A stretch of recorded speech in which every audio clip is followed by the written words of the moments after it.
Hi, everyone. Welcome, welcome. Thank you for joining us today. I am going to just share a few things before we officially get started. I see that people are actively logging on right now. I'm Brittany, and I'm the founder and CEO of Mogul Millennial. And I am so excited about today's chat because if you are an entrepreneur, which I'm guessing everybody in the room is, you know how difficult it can be to find capital for your business, especially when you're just getting started out. And the ladies that we have today, in my opinion, they are the queens of securing non-dilutive funding. And so before I share more about who they are and a little bit more about Mogul Millennial, I want to see who's in a room. I'm guessing everybody here is entrepreneurs, but would love for you to just tell me who you are, where you're tuning in from, what kind of company that you're building. You never know who is in the room, so drop your website, drop your LinkedIn or whatever social you prefer. I'm gonna drop my LinkedIn in the comments in just a second because I would love to connect with each and every one of you. So who do we have here with us today? Hey Beverly, hey Jacqueline, hey Kiana, how are y'all doing?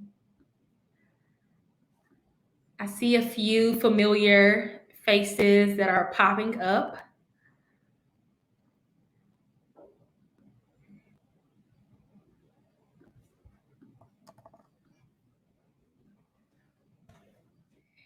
Here is my LinkedIn. Again, if you are just now tuning in, I am Brittany and I'm the founder and CEO of Mogul Millennial.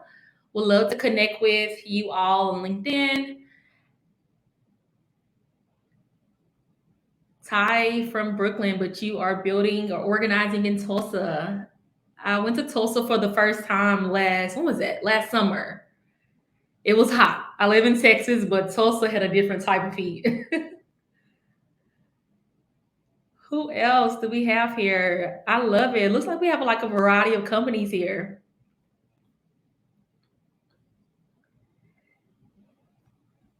Yeah. Well, yeah. Thank you guys for sharing. A little bit about Mogul, just in case you are new here. Mogul Millennial is a media tech startup that supports Black entrepreneurs like you by making sure that we have all the best startup content, the resources, and also access to funding. Again, as I shared earlier, when you are just now starting your business, or even as you're growing your business, having capital to grow, to hire, and to do all the things is so necessary. But if you are pre-revenue, or even as you are in the early revenue stages, you still need extra capital to do what you really need to grow. And so very, very excited about today. The people that we have on the panel, they have been doing their thing. They have been securing all the grants from some of the most like incredible accelerator programs out here. And who else do we have? I'm sorry, I'm getting off track. Let me start looking at the chat. But they've been doing their thing. Few things before we get to the panelists. I want to just remind you guys of a few things. Number one, I love how active you are being in the chat by sharing your websites and LinkedIn's. Keep doing that. Make sure that you guys connect with each other. Number two, there will be dedicated time for Q&A. For sure, we'll do Q&A at the end of the panel, but depending on like the timing and everything, we may like slide in some of your questions in between my questions. So if you look to the left of the chat screen, you'll see a Q&A bubble. That is where I want you all to drop your questions so that way I can easily get to them. So again, all questions for our panelists will need to go in the Q&A box. All right. And feel free to drop them as you think of them. And then lastly, again, don't be shy. Make sure that you all drop those websites. If you have any ask, any good news, drop it all in the chat because you never know who is in the room. I've already seen some familiar founder names and companies. And yep, I was literally just announced that Empathy just got into Techstars, and they are doing some pretty incredible things. So make sure you connect with them and get on their wait list for their app that they have coming out. So now on to the good stuff. I want to introduce you guys to our panelists, and then I'll bring them right on stage afterwards. Today we have Alicia Scott. Alicia is the CEO of Range Beauty, and Range Beauty was born as the very first makeup essential line for ultra reactive skin.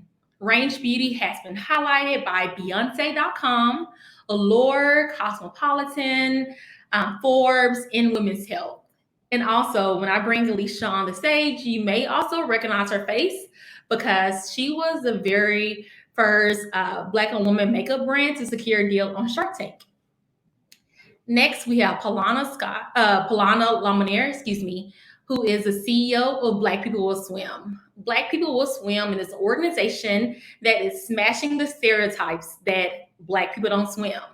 They actively teach Black people and also people of color how to swim through their programming. And also, if you are familiar with Paulana, you know that she is also the queen of securing grants. I mean, she secured grants from Adidas, American Express, Quest Nutrition, AT&T, and so much more. So welcome, Paulana. I'm going to bring our panelists to the stage so we can get started.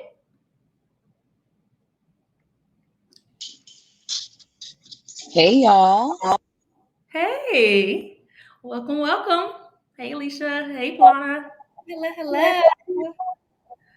How are y'all today? How has your week been? We made it. We made it to today's Wednesday.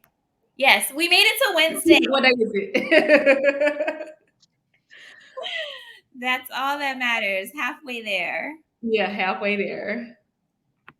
Well, if y'all know anything about Mogul, you know we love to get down to the nitty gritty.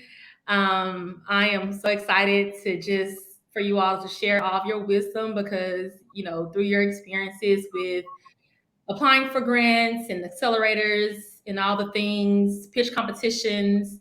I think we have the best people here today to speak to it. So, again, y'all, before I get started, yes, the recording will be available to those who have registered.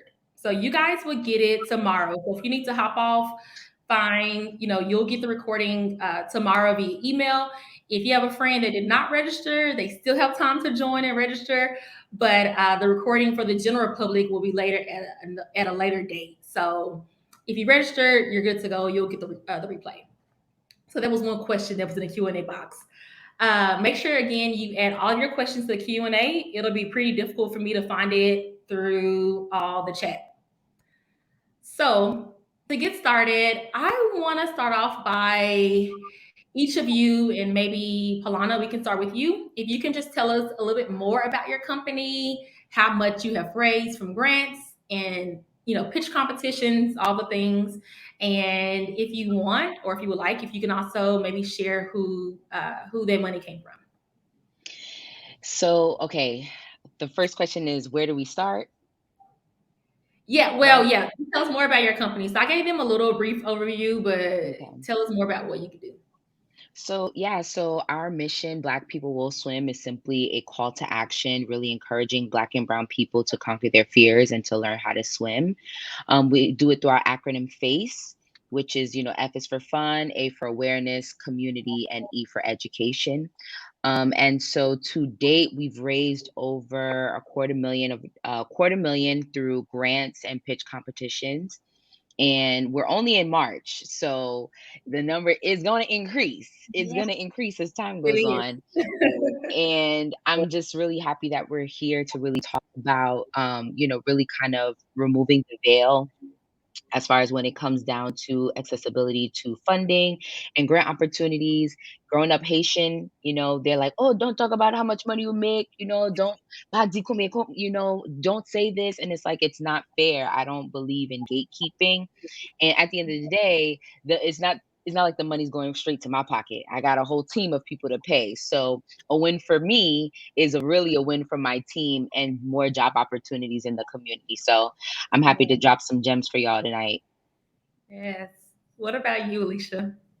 Yes, so I launched Range while I was working my full-time job back at in the end of 2018. I quit my job at the end of 2019 because I was like, okay, I have something here. I'm gaining some traction. And I took it on full-time 2020, which was our first six-figure year, which was like huge. And for me, I've raised 480K. And I would say it's kind of split between grants and pitch competitions. And then the other half is actually through my Fearless Fund investor and my Shark Tank investor. Yes. Y'all make sure you watch that Shark Tank episode. I saw it, I think, I think for sure. I had already heard of you guys. And then when I saw you on Shark Tank, I was like screaming from my couch. Y'all Oh, did so good. That episode is so good. It had me on the edge of my seat. I was so Yeah. happy when Emma went with y'all. I was like, yes. So Yeah. appreciate you guys. Thank you. yes, yes. Everything. So, one of the things that I would love for both of you all to share. So, after you came up with your idea, at what point did you start seeking out grants and other type of funding? Before, and we can start maybe with you, Alicia. Before you answer this question, I wanted you all to share this because I know with some of the founders in our community, they literally have an idea and then they go search for funding, which is not a bad thing. But then some, they think that just because they're at the ideation stage that they can't apply for funding, so they wait until months has passed, years has passed to apply. So for you two, at what point did you start applying for grants? Yeah, so for me, I never even thought about grants. Like at the time when I was building, I was like, okay, my mind honestly went straight to investors because I was a long time viewer of Shark Tank, and I just thought that was the only avenue at the time. And so when I launched, it was the end of August 2018. And I received a DM from a target buyer like 2 months later after I launched. And they were like, we love what you're building. We want to come meet with you. We want you to do a line review with us. I had no idea what that even meant. I was like, okay. So they flew from Minneapolis to Atlanta. I met them at this hotel. I had my little bag with makeup and everything and did my pitch to them, and they loved it. And they honestly started getting straight down to the numbers. They started asking, like, oh, do you have this much to put towards marketing? And I'm sitting there listening to them, and I was like, oh, I don't know if you know, I actually just launched 2 months ago. And they were like, oh, we thought you were established for longer. I was like, no, I just, and it was amazing because it was two Black women sitting there honestly telling me what it would take to get into Target, what the cost would look like, and all of this stuff. They were very transparent. And I left that meeting like that lit a completely new fire underneath me, because when I was thinking about Range, it started off as a personal solution. And then I had friends and family who were like, this is amazing. And then, social media started eating it up. And I was like, okay, there's something here.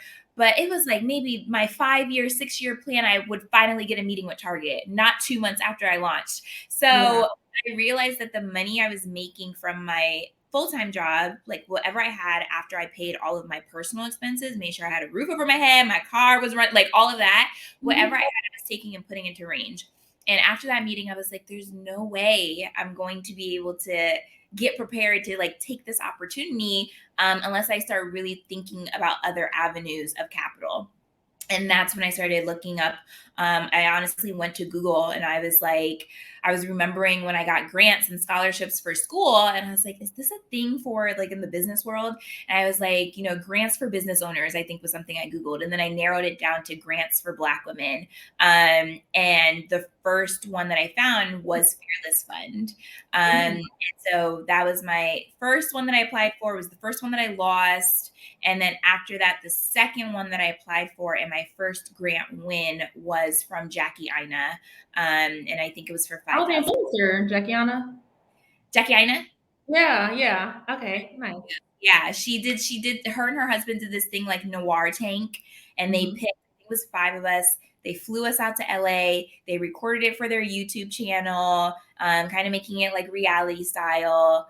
And that was the first grant I won. And I just from there, I kept going. And it was the one that I lost was like the one that actually set me up to start winning. Yeah. No, I love it. I feel like once you get that first check or their first yes, you're like, oh yeah, I'm good.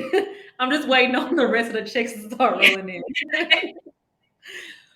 what What about you, Paulana?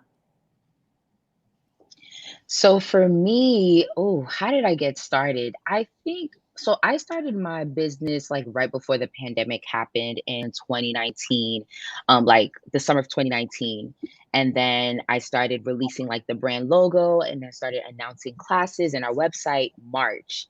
And literally a week later, we had to shut down. So my first grant was actually the employee protection grant from the government that they were giving those, PPP loans where you didn't have to pay them back. Mhm. I got 7K, which was pretty good for a small, I wasn't expecting anything to be honest. And so that was the first, grant funding that we received. And then the 7K, because I still had a team, I had a creative director, I had my business coach, I had to pay myself. Like we were still trying to rally a social community online without actually offering classes. And so that funding was helping us further our mission. People are like, oh, you don't have classes. Why do you need the money for? No, we still have an online community to foster. So there was that. And so our first, I would say, pitch contest, I would say we let me correct myself. After that, I was like, okay, I found out about I Fund Women. I don't know how that community came onto my timeline, but I found out that they were doing a partnership with Adidas where they were highlighting women in sports and they were giving away 10 grand. And so you had to apply for that grant. And once you've applied, you would have to create a crowdfunding campaign. Well, I was like, I hated crowdfunding campaigns, but I really wanted to get this grant. So I was like, I'm just going to apply and get it over with. And we won. So I would say that was our first grant from Adidas. And that kick started, that jump started our crowdfunding campaign. And we raised over $44,000 through that crowdfunding campaign and within that year. Wow, that's incredible. By the way, if y'all are not connected with the iPhone Women, definitely connect with them. Yes. Super incredible organization. They Hmm. always have some type of grant in partnership with a huge brand. I think right now they have one with Botox, I believe, that's open for female Hmm. founders. And yeah, they do a lot to support women entrepreneurs. And Palana, I remember when you were getting started with Black People Swim, I remember seeing it on Instagram. And then I remember like, it felt like maybe like a week or so later, I saw the Adidas crowdfunding, and I'm like, okay, she is not playing any games. Yeah, and people think that, okay, this happened overnight. Like, I really refined it our brand story. So I'm a journalist by trade. So I really had to understand what is our mission, what is our vision, how are we furthering and showcasing the importance of swimming, which is really important for your business if you want to receive any type of funding and getting people to believe Yes. in the services and products that you provide. We didn't have a product or service. So we were just going off of that strategy alone. And then Yeah. from there, the grants started, rolling in. But I'll be honest, it's not always like that. If we apply to Yeah. 10 grants, we'll get three. So we lose a lot, but we make sure we amplify that the ones that we do win, that, hey, y'all, this is the work that we're doing. This is why you should continue to invest and choose us whenever you see our name Yeah. come across your screen. Yeah. So this is perfect because it leads into my next question. It was actually for you, Palana. There are a lot of founders here, I know here today, and some they'll watch this later, that are actually pre-revenue and pre-revenue, they haven't launched yet. So for those founders, I know that they are really unsure of how to talk about traction on their grant or accelerator application. So can you just maybe share some advice on what can they talk about in regards to traction, or how can they figure out what traction should be for them even if they are pre-revenue? That's a really good question because people feel like, oh, I don't have a product or service. Like, that's it. I have no chance or hope, right? But it's really about selling your vision, right? So one, what is the vision of your business? 2, explaining the breakdown of the fund. So really having a plan as far as like, how are you allocating those funds? Where's the money going? Who are you paying it? How is it going to in turn build revenue for your business? And then 3, numbers. So you have to explain the benefit. So for us, numbers don't lie. We flat out say that 6 out of 10 Black kids drown per day. That is all we have to say to explain the necessity of this swim program. So you really have to showcase the importance of that. So once again, selling the vision, understanding where your business, essentially your business plan, where's the costs Mhm. of the revenue, where is it going if you were to receive this grant? And then 2, understanding your industry. So understanding how you are playing a role in your industry and why they should invest in you. Yeah, really good point. So y'all remember, even if you are here and you're at the ideation stage, or you haven't, you have the idea but you just haven't launched yet, you have to do their hard work on your own to figure out all those things. And it's good to take time out to do that, because as you apply for more grants, or even as you're setting the stage for your product to be released or your business to launch, Mhm. best way that you can communicate like what you do and what your offering is by knowing all those things that Paulana just mentioned. Um, Next question, Alicia, we'll start with you. When you look back on, your earliest days of applying for grants or competitions, so kind of like the Fearless Fund application that you filled out, what would you say was a common mistake that you used to make, and how have you improved over time? Yeah, I think it was actually exactly what Paulana just spoke about early on. I was going in and I was like, oh, we're clean beauty forgotten shades. And at this point, Fenty had launched. So it wasn't enough to say, oh, we're curating for melanin rich tones, because now she came out with 50 shades. So it was like, okay. And I had 21. So it was like, girl, okay. And then I was like, okay, and it was just like, yeah, more clean brands are, there wasn't anything that was really like, what is making you stand out from the competition? What is your undeniable North Star? And it was that first competition with Fearless Fund, my judge. She was actually working for the Lip Bar, and she was one of my judges. And I gave the pitch, and she was like, "It's such great energy, and the way you story tell, I love the story, but I'm not really hooked on what you're selling." And I went a little bit deeper, and I was just like, "Oh," she's like, why did you actually make this after?" You were working in fashion, you weren't in beauty, like you saw this issue with the women backstage at fashion shows. What actually was like the motivating factor beyond that? And I was like, well, really it was my eczema and my acne. Like I really wanted makeup that was safe for that and that also helped relieve the symptoms. And she was like, why you didn't say that? I said, I don't know. And I was like, I didn't know. I was nervous to be so tight about it, because I thought that people would say, okay, if she's pitching this for people with eczema and acne, that means that I can't purchase it. And I was like so fearful of kind of shutting out part of the market. And so when she gave me that tip and she was like, Alicia, like that is it. That's what you need to always speak to. And Yeah. that's when I took it and started running with it. And so it was kind of that first piece of like, find your niche, especially in a market like beauty. As you guys can see, like every day 50 celebrity founded brands are coming out, 50 indie brands are coming. There's constantly oversaturation going on in the beauty industry. So it's like you really do have to find out your why, what sets you apart, how you're going to stand out on shelf. And there are so many other options, and sticking to it and never deviating from that. Like it's okay to pivot but your messaging should always tie back to that North Star element.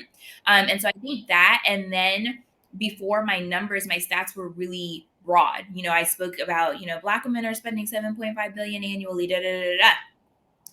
I had to narrow that down. I started talking about, Black women are the most affected by acne and eczema, drilling down like 30% more than, getting really, really specific with the numbers, and then Yeah. expanding out my market. I'm like, this is a $2.5 billion opportunity for where I am. Like speaking very specific to where I am and really painting that picture, whether it Yeah. was for a grant, a pitch, or for an investor, and making sure it was just like, oh, my goal was always to leave them with something that was like I didn't even know that.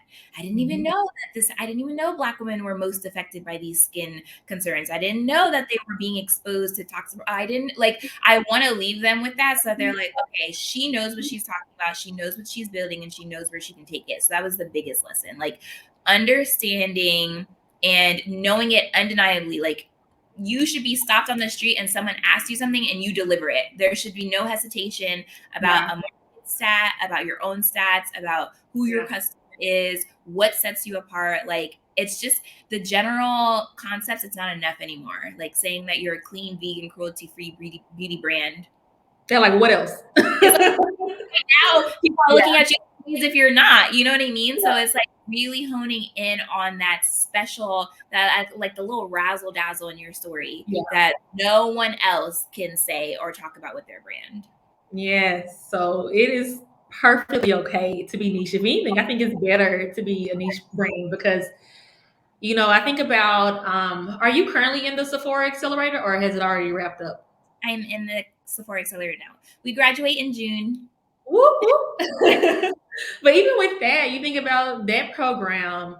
I Mhm. mean, how many companies did apply to that, right? That said, hey, we are a skincare brand for Black women. They're like, okay, we got a bajillion skincare brands for Black women. So what makes you different? So I Yeah. think, you guys need to do something about that. We had a Sephora session today, and something interesting I wanted to drop was that the acceptance rate for Sephora, for you to get into Sephora right now, is stricter than the acceptance rate at Harvard. So they're not playing around. No games, y'all. No Not game. either. Know your message. Like, Yeah. that's my biggest thing. My biggest piece of advice is like really hone in on your messaging. One of the things, thank you for that. One thing, Paulana, when I think about you, and if y'all are not following her on Instagram and Twitter, do it now. Whenever she is applying to these grants or pitch competitions and they require a video, I know that Paulana has entered her name into the chat because I see the video. And for Paulana, let me tell you, it's a whole production. All right. And I know for like a lot of founders that I know of, they're like, oh, I gotta do a video, I ain't doing it, or they get like really intimidated. Can you share some advice on like how to approach the video pitch? Because I think that you really nail it. Yeah, for me, I just tell people start with what you have and start with where you are and where what you are feeling. Like if you feel really tired, it is okay to show up in the video say, "Hey y'all, my name is so and so and I'll be honest, I am dog tired, but I had to make sure I submitted my video today.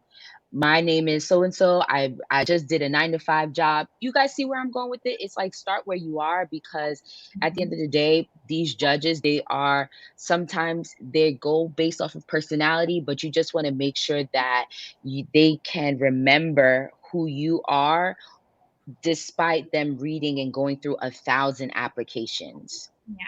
And that was one thing that I made sure that I stuck out at every chance that I get.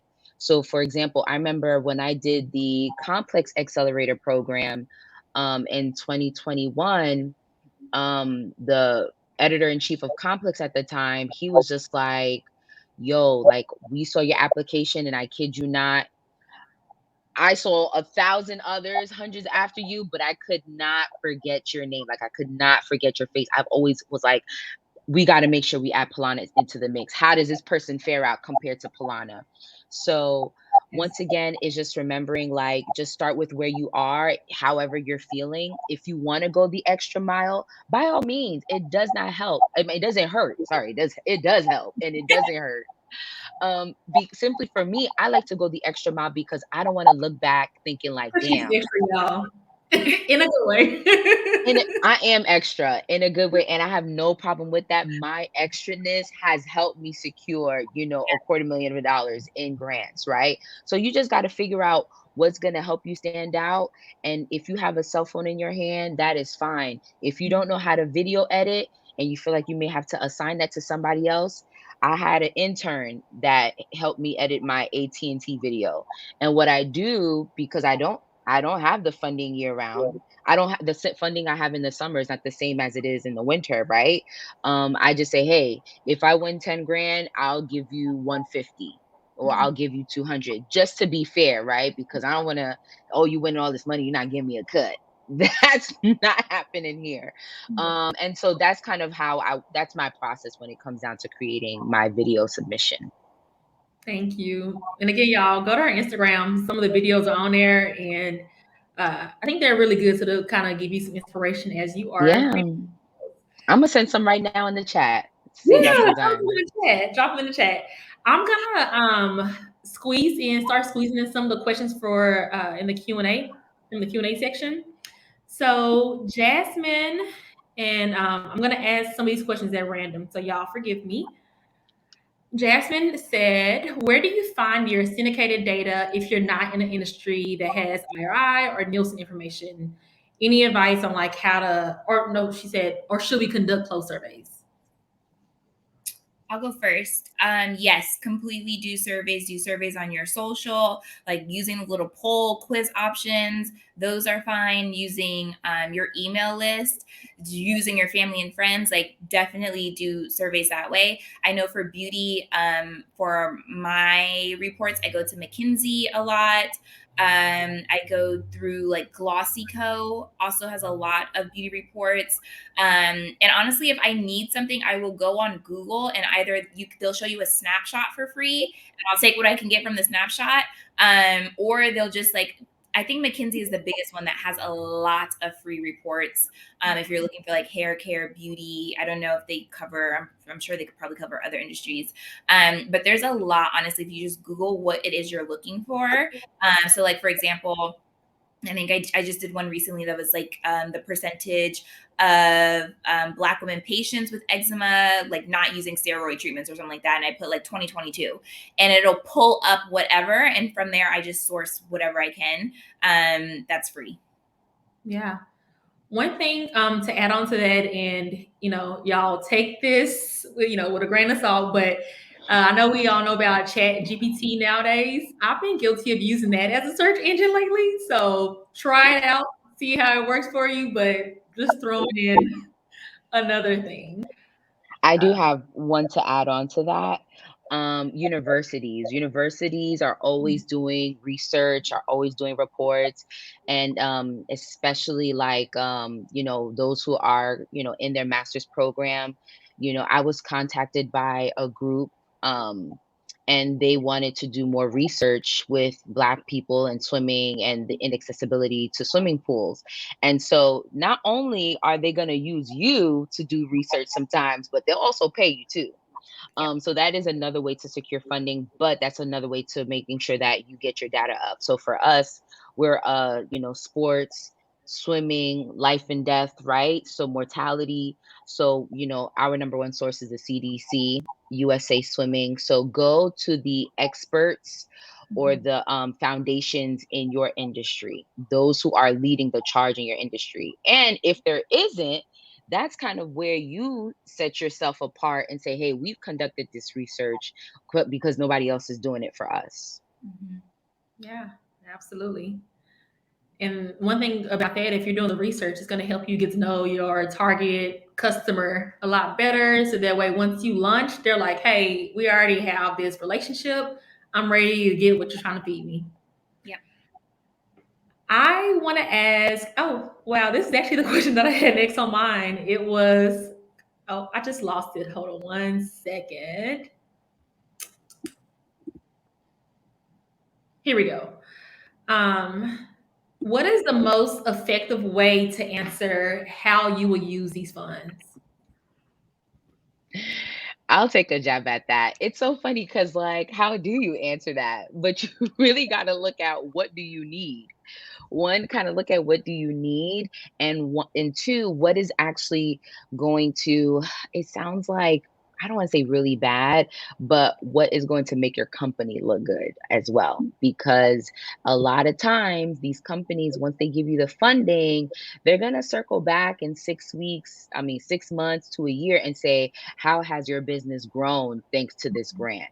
So for us, we know that we needed a pool. So when, let's say we win $10,000, right? Well, the application is 10 grand. So they ask, how would you divvy up the funds? Well, we know pool rental is really $10,000. So alone that grant is going there, but we're not going to say that.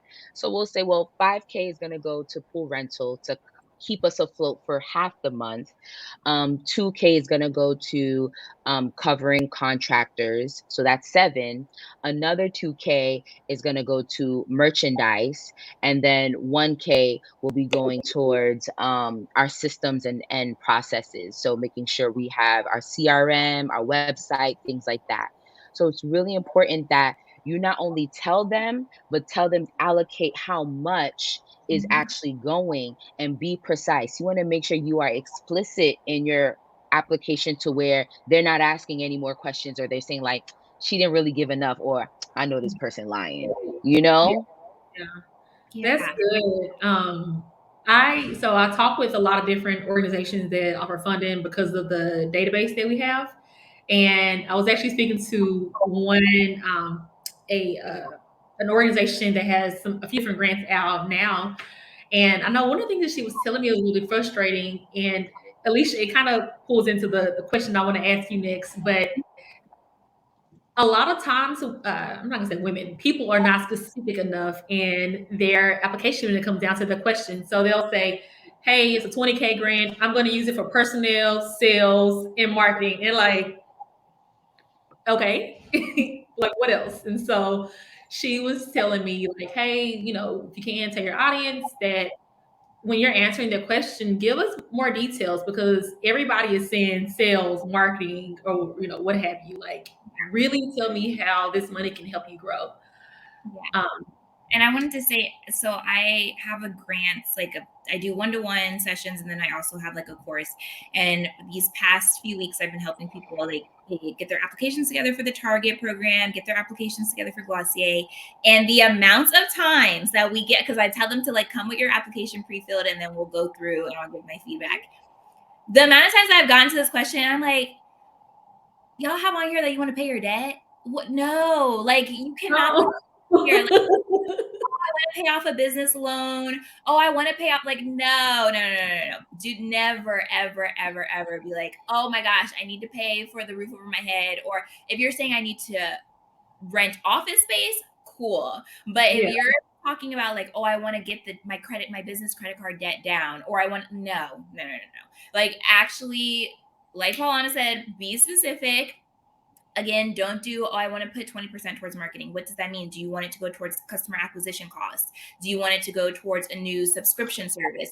Do you want it to go towards bringing on a brand manager who can help increase your ROI by 2x or something? Like, getting very in the weeds with it, that so that they know that this isn't going to go to waste, and that you actually have a plan and have thought through how you're going to spend it, and how it is either going to expand your brand awareness, hit your bottom line, or help like decrease costs. So I know for us, a lot of times I would say our inventory, like we're unable to keep up with demand, or we've had to turn down an opportunity from like Good Morning America or something because we couldn't produce the inventory they needed. And so this will allow us to have, the flexible inventory to do more exposure for brand awareness and press and all of these things. So getting really specific about how you're using it. And if you don't want to do the dollar amount, I've always done percentages and been like, 60% will go towards this, 20% will go towards this.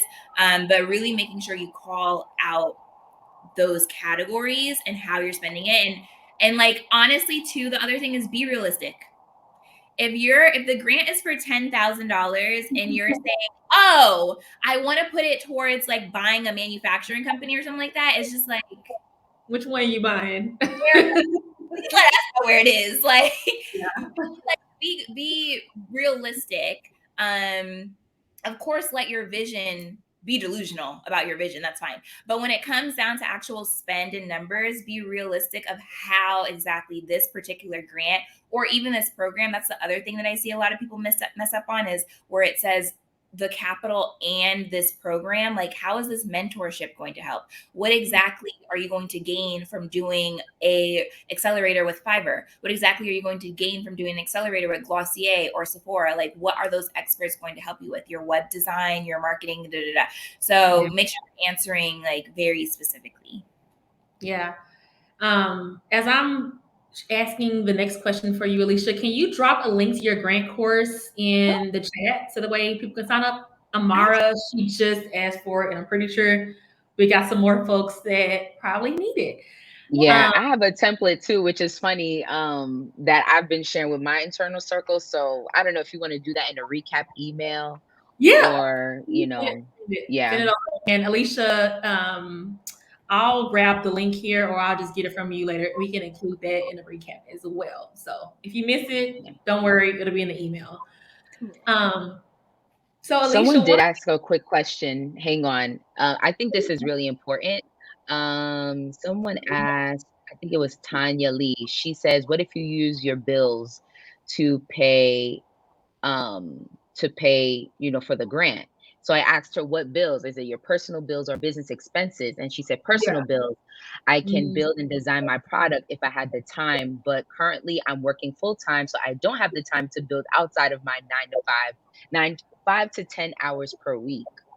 So would love for the both of you guys to come in because that is a really good question. It's a fair question. Yeah, I think going back to even how you said earlier, for one, some of these accelerators and grant programs that you apply to, listen, we got a grant through Sephora. There is a formal process for us to then report back in 12 months of where that spend went. So thinking about that is like you're going to, for some of these, you will have to report where it went to, and they are not going to want to see that you used it for personal expenses. Like it's a business grant, it needs to go towards business expenses. And that, like, that's just how I have always keep that separate. At some point, and as early on as possible, you need to start separating your personal and your business expenses and capital, cash flow, bank accounts, all of that. And using a business grant that you like, and this is the thing, I want you to also think about, if you get a grant for 10K, the way that you could really flip it, Black people, we are resourceful, if nothing else. We will coin, okay? We're not like the others who will get $1 million and blow it in a day. That's the biggest thing. Like we know to stretch this money. And so to take a 10K grant, a 20K, whatever, 2K, 5K, the way that you can strategically use that to provide brand awareness, to get influencer, whatever it is, to then bring back revenue for your business, to then eventually get to the point where you can start paying yourself or where you can leave your job and be comfortable. Like that's the goal, instead of saying like, okay, well, let me use it for this and then I'll have the time to do this. No, if you're really committed, and I know everybody's schedule is different, everybody's day is different. I completely get that. Sometimes though, that's just where you really have to put in that blood, sweat, and tears. Like I was working 40 hours a week at my full time, and then I was working 40 hours building range. And that's just the God honest truth. I stopped going to brunch. I stopped going out on the weekend. I stopped shopping. I stopped doing all of these things. I got really tight with my budget. And because my goal was like, I don't want to be here. I want to run my business full time. So I'm going to do whatever it takes necessary to make that happen. But definitely don't use your grant for personal expenses. That's just my. Please don't use your grant. Split that money up, because the longer that you don't do that, it's gonna make your books look messy as hell, and you don't want that at all. Let me tell you something. And here's the thing. The minute you start commingling your personal and business finances, it's going to be very hard to stop. Yeah. It's going to be very, very hard to stop. And let me tell you about Uncle Sam. Okay. Remember, they wrote that check to your business. Yep. So you got to make sure you allocate and showcase where the money is going to. So to Tanya, who asked that question, yes, we all have bills. What you need to do is hire yourself as a contractor. Whatever money that you make, you pay yourself $500 a month, or however much money you think now listen, I don't get paid my worth with the business. That's just the name of the game. But I'm I'm gonna pay myself, and this is the truth. I pay myself $750 a month. So from that 750, I got to make sure my bills are covered, car insurance, whatever. Other than that, that's it. So you write on your grant application that you're using this grant to pay contractors. That's all they need to know, to making sure that the business is running efficiently.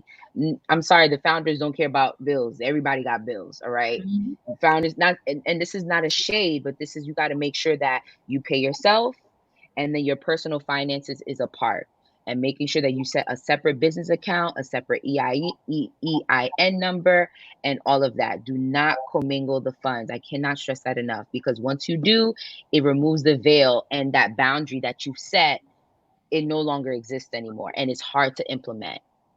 So if you are doing that now, after this call, take time and go through everything. Hire a CPA if you need to. If you need help, like going through, all of your different bank accounts, but you definitely need to split it up for sure, for sure. Absolutely. Let me see.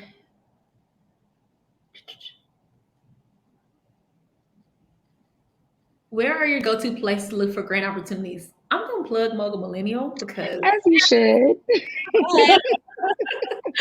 but if you are new to us, we have a startup funding database and a really nice newsletter that goes out on Fridays that shares different grants, pitch competitions, accelerators, all that stuff. And so definitely us. Yes. Outside of Mogul, I would say a few of my favorites, definitely iPhone Women, Hello Alice, and then Grants for Creators is another one that I really like. Who else? Those are the ones that I personally use outside of Mogul. What about y'all? I would add New Voices Fund. I think I have told so many people before Brittany and I even met. I was telling everybody about Mogul Millennial when I first came across it, because it's like such a comprehensive database.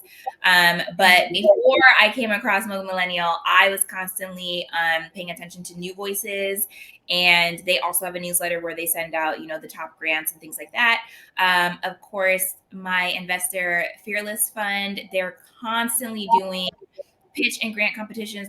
They're constantly collaborating with other companies like Tory Burch and all of them, doing other opportunities to them. Black Girl Ventures is amazing. I think that's all I can think of right now. I know I'm missing something. Hello Alice is a good one. Yeah. Hello Yeah. Alice.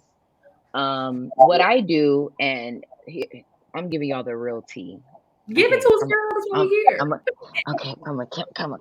So every company that is releasing a grant, they are going to write a press release about it. So as a journalist, I'm always going on prnewswire.com. Yep. I type in grants, and from there you will see all of the latest grants that has been released that day, that week, that month. Okay, that is a pro tip. Like, I don't really share that with anybody, but I'm sharing with the M&M group. That is I hope y'all because, caught it.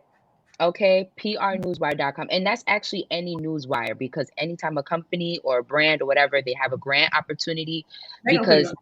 they're going to put it up there. They're going to write a press release.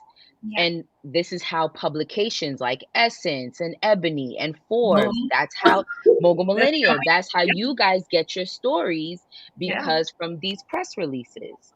So that's where I go to get all the grants information, scholarships. You could type in scholarships. Like, there is funding out there. It's just that not enough people apply because it's not as amplified enough. So that is a pro tip.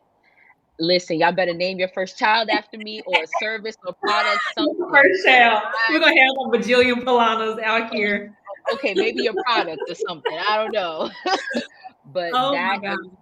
that is a good one. And then also, Jorissa just said Black Women Tech Talk Tech. That's a good one. Backstage Capital, Black Creatives. They also and what I do too, I create Twitter threads where I write every year I do a Twitter thread of all the grants opportunities that are out there. So I'm not saying this to plug myself, but it's like whenever I come across a grant, Good. Yeah. I make sure I tweet about it, because not everybody may have access to it, may have Yeah. access or have time to go to PR Newswire, but they'll find me and I'll do the work for y'all pretty much. So Yes.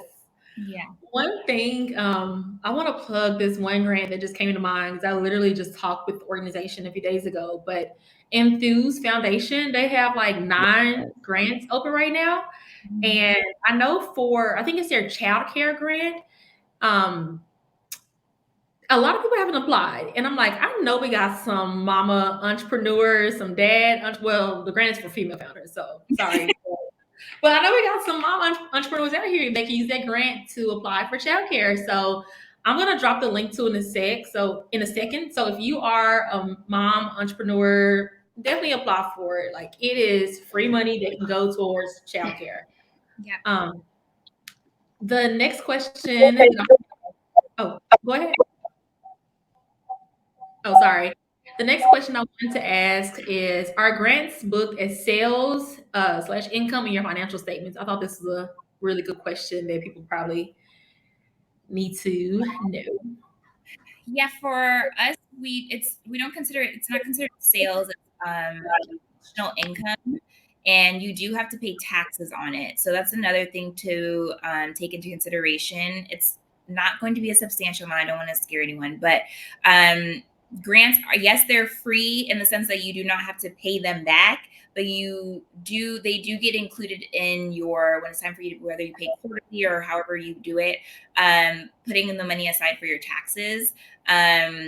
Make sure that you, like, it's income, so you have to pay taxes on it. So make sure that you are putting something aside to cover the tax on that. Thank you. I'm gonna and I'm so sorry I don't have time to answer all the questions, but I think this is a really good question. When you get denied for a grant that you apply for, you want to reapply. Do you use the same application or do you revise it before submit another one? Before we get to y'all thoughts on it, definitely reapply if you want to. Let me think. The first accelerator that Mogul was a part of was Snapchat's, and we applied 3 times and finally got in on the third time. So yes, reapply, revise it. But Alicia, Paulana, give me your thoughts on like how to approach that. Yes. So for me, the Target Takeoff Beauty, I applied the first time. I didn't get in. I got in the second time. Glossier, I applied twice. I received the grant the second time. Black Ambition, which is currently accepting applications now. Like, even for me, I made it to right before you go on the stage to pitch, and I didn't make it to the stage. And they're like, you can still reapply if you want to apply for the next year. I'm like, okay. So like, all of these grants, unless it specifically calls it out in their terms or like qualifications that you can't, absolutely reapply. Please do not apply again with the same answers. Like, please don't do that. Please make sure that you are, like, the biggest thing I do is look at how I responded. And 9 times out of 10, it's like the response I gave was ridiculous. Like, it needs to be revised. I've grown since I applied. The company has grown since I applied. There's been maybe some pivoting going on. And so make sure that you are adjusting those answers. Don't reapply with the same answers. I always tell everyone too, typically when you apply, you're able to save your application or have it emailed to you, download it, whatever, after you apply. And that way you can keep it to see like, okay, I want a grant off of this. Like, let me catalog these answers. Or, okay, I didn't want a grant off of this. Let me go back and see how I responded, how I can change that. And if you can, like for me, I have a spreadsheet that has like all of my business information to make it really easy to apply to these grants as well. So it has like my EIN, so I can just copy and paste. And for the grants grants and accelerators that I was approved on, I'll take those answers and plop them into the spreadsheet with the question, and use those for any new applications and adjust them. Of course, if like, they might have questions on there that I didn't have saved before, or I might need to adjust based on who I'm speaking to. So definitely like make sure you're adjusting as you grow. Yes. Here's the thing too. Sometimes it's not you. Sometimes the competition is just stiff. It's just an intense competition. And here's the thing, right? Like, I run a swimming business. Let's say I have a friend that runs a fashion business. Some judges may see the swimming business as may have more priority than the fashion business because the swimming is life or death. But sometimes the fashion business may be able to make more revenue because it's products and products are able to get those products in people's hands. So a lot of times it's not you, it's just who you're competing against. And so I just encourage you to apply and apply again. I applied to the Blavity Fellowship like 3 times. I finally like got my first interview, and unfortunately, I didn't make it to the second round. But now they know my name. So sometimes, the judges may not have time to reach out to you, but if you apply a second time, they're like, yo, I'm glad this person applied. I might be able to give them a chance now that people are discouraged from not making it the first time around. The reward goes to those who persevere and are persistent. Yes. Yeah. I think we have time we'll do one more question and then I want y'all to share maybe like a few tips. Let's see. Trying to find one that maybe like would be good for everybody. So sorry.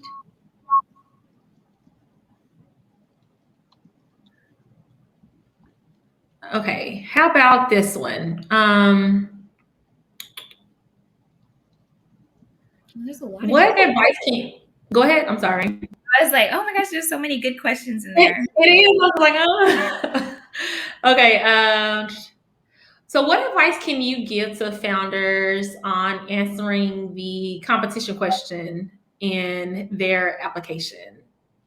I think you forget, like, even if you are creating a new lane for yourself, there is still some competition. Indirect competition is still competition, right? And so, give us some advice on how to talk about competition, and then I'll do the last other thing that I want to ask y'all. I'll take that one. So the question is how to deal with competition.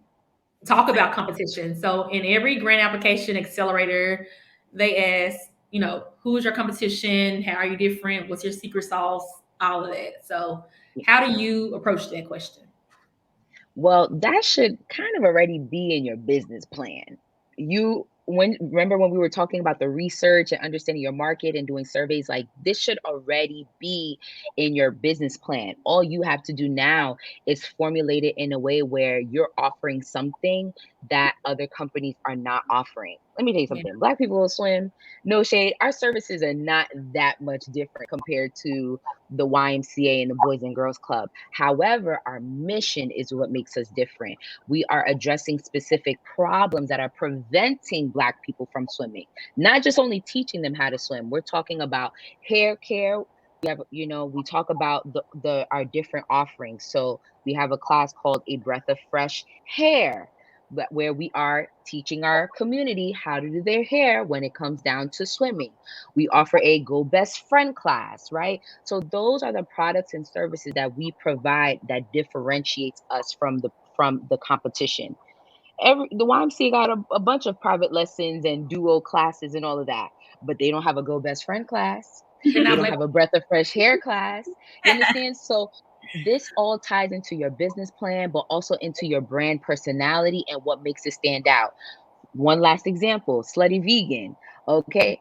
Uh Pinky Cole is trying to be the McDonald's of Slutty Vegan, and she's well on her way. She's not doing anything extravagant, but the branding is good.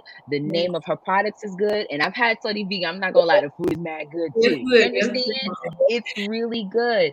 So, and that's how she differentiates it. You want to make sure that your product it stays with the applicant, that they're like, damn, this is good. I didn't think about that. Oh wow. That's what you want to make that person think back. And it's okay if you don't. This is how you'll grow as a business if you don't have that first impression right off the bat. Yeah. Yes.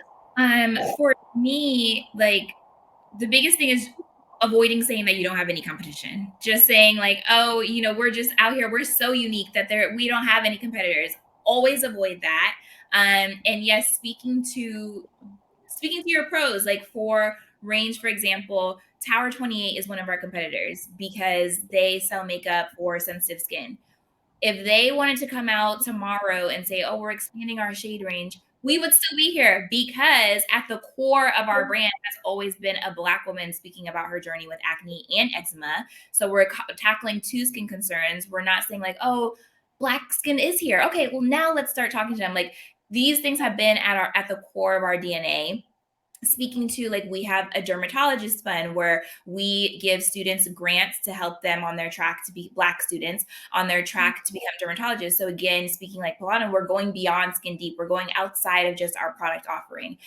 Owning your community. We have a Geneva channel where it's specific to people who join our brand ambassador program. We're putting them in this group and saying like, this is for you to vent, talk about skin, talk about life, anything else. That's a community that we own outside of Instagram, TikTok, any of these other social platforms, that if that went down tomorrow, we could say, okay, that's fine. We still have our email list. We still have this other community where we can talk to our customers that we've already built up. I think for us, what's unique is our advisory board, like speaking to who I have helping me build my brand, Bobby Brown, Emma Greed, like working with Black women, cosmetic chemists, product development, like speaking to all aspects instead of just saying like, oh, we're different because their price point is, 80 to 100 and our price point is lower. It's like, Yeah. okay, there's still people that are just going to buy the 80 to 100. So what else? You know what I mean? What else? So speaking across those avenues, outside of just product, outside of just who your customer is today, what else are you doing? Like do you have a unique patent over, green technology? Do you have something that if someone else were trying to come in tomorrow and say, oh, we're doing that too, how are you still driving that traffic and that customer base and that awareness to your brand? What is making it so unique that it doesn't matter if someone else were to pop out with it today or tomorrow, and going beyond just your product or service offering? Thank you. Y'all, thank y'all both for this. This was so good. I know that, I mean, I personally was able to soak up a lot of knowledge. I know that everybody in the audience was. For me, one of my biggest takeaways was you can't really rush the process for sure. So when you are applying for these grants, it's not just a simple copy and paste. Yeah, if you've applied for some, you have a base, but you really got to think through your answers and just don't rush it. Just take your time. Start applying early so that way you can make sure that you craft your answer in a way that makes you look the best. Um, any last last thoughts or maybe like news or anything that y'all want to share to the community before we hop off? I just want to say, I know I saw a comment about fatigue with applying for grants. Yes. I know that there are people who are saying, well, what about this and what about that? I haven't applied for a grant because of this, or I stopped applying because I got told no 2 times. This is free money. Like, it's free money. Yes, of course, there might be a lot of people applying, or they're like, for the childcare grant, people applying and your odds are better. But either way, it's free money. A lot of these funds are dedicated to Black owned businesses and Black women owned businesses specifically. So it's like, what is the harm in applying? And I'm just like, if you can take, 2 to 3 hours over the weekend to go to brunch or to do whatever else, you can take that same amount of time and pick out like 5 grants or something that you want to apply to for the month and get it done and just apply. And you're going to get told no. I was told no by Fearless Fund 3 or 4 times before I had them come on as my investor, where they doubled the amount that I actually won at the pitch competition. So just like really stay with it. Persistency, it wins over anything else. Like being persistent will get you the fight. It doesn't matter how talented you are. It doesn't matter anything else. As long as you are persistent and committed, that will take you far. So just apply, just do it, just do it. Amen. I mean, amen to that. I created a process. So similar to Alicia, you got to work smarter, not harder. What I do is I write all my responses in the grant template. And then I have another spreadsheet where I have all the grant links. And the days that I don't got it, I have an assistant to assist me. And I break her off. I'm like, hey, listen, we eat what we kill around here. So you kill this grant, you're going to get $200 added to your paycheck. And that's really to be fair, because then now she has a sense of motivation of like, I'm in this. I'm not just going, you know, I'm not just doing this just to do it. I get an incentive out of this. You want to make sure that the vision pulls and draws everyone in. So if there are days that you can't do it, hire somebody. Companies hire grant writers. Now, you may not be able to hire a grant writer, but find somebody that you trust, that, because this is sensitive information, like the documents have your EIN number, they have your business license, they have your, like, because you want to make sure you have them ready to go in the queue, where you're not writing new responses every application you get. You're just tweaking a sentence or two, you copy and paste it, bada bing, bada boom, and then you're done. So the whole point of this webinar, I want to make sure that people walk away with, is that you are working smarter, not harder, having systems and processes in place so that in the event that you cannot apply, you can onboard somebody else to help you with that. Yes, but do not give up. Do not. Earlier, I applied for SNAP 3 times. Finally got in on the third time. I applied for TXO, the Accelerated by Andreessen Horowitz, 3 times. Maybe 3 is my lucky number. I don't know, but got in on the third time. So keep doing it, y'all. I know it's tiresome, but like you just have to keep doing it. Yeah, you do. But thank y'all so much for taking time out and just sharing with us. This was really, really great. To everybody here that attended, thank you for taking time out to just chop it up with us and get soak up all the gems from Alicia and Paulana. The replay will go out tomorrow, so if you tuned in late, you'll get that along with Alicia's grant writing course. Is a course correct? Yes. And Paulana, you have some slides. You got something, right? What was it earlier? I'm trying to remember. It was, Like a template. Template, yes. So I'll make sure that I include that as well. And I hope y'all have a good night. We have a few other events coming up, so you'll get that via email, so you can come out to those as well. Yeah, this was so much fun. Thank you for having us. Yes, thank you. And for everybody tuned in tonight, you took the time to do that. You're already one step there, you see? Yes. I asked other people, they should have came. They should have came. All right. Well, I will see y'all next time.